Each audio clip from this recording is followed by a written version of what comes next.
Model Iklim Hakim membantah telah melakukan tindak pencemaran nama baik terhadap pengacara kondang Hotman Paris Hutapea.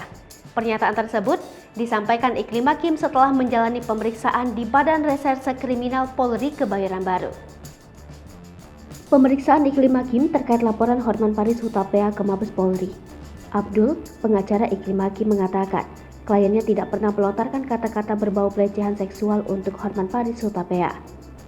Iklim Hakim tidak bicara banyak terkait kasusnya ini. Ia hanya berharap agar proses hukumnya berjalan lancar dan bisa segera selesai. Kasus ini bermula saat Iklim Hakim sebelumnya sempat mencurahkan isi hatinya karena diduga mendapatkan perlakuan tak menyenangkan dari Hotman Paris Hutapea. Iklim Hakim mengaku pernah menerima tindak pelecehan seksual yang diduga dilakukan Hotman Paris Hutapea.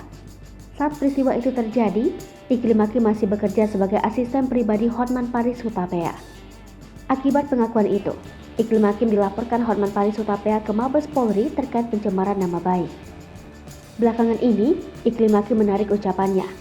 Abdul Farid Al-Donggowi, pengacara Iklim Hakim, mengatakan kliennya tidak pernah merasa menjadi korban pelecehan seksual. Hotman Paris Hutapea bahkan mulai melunak pada Iklim Hakim. Iklim Hakim ini malah meradang pada Rasman Nasution, mantan pengacaranya. Iklim Hakim juga meyakini Hotman Paris Hutapea tidak akan kembali mengajaknya bekerja sebagai asisten pribadi. Ia hanya berharap kasus hukumnya di Mabes Polri bisa diselesaikan baik dan tidak sampai ke meja pengadilan.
Hai pemirsa Sri Popo TV, jangan lupa komen, like, dan subscribe, serta tonton terus berita-berita terupdate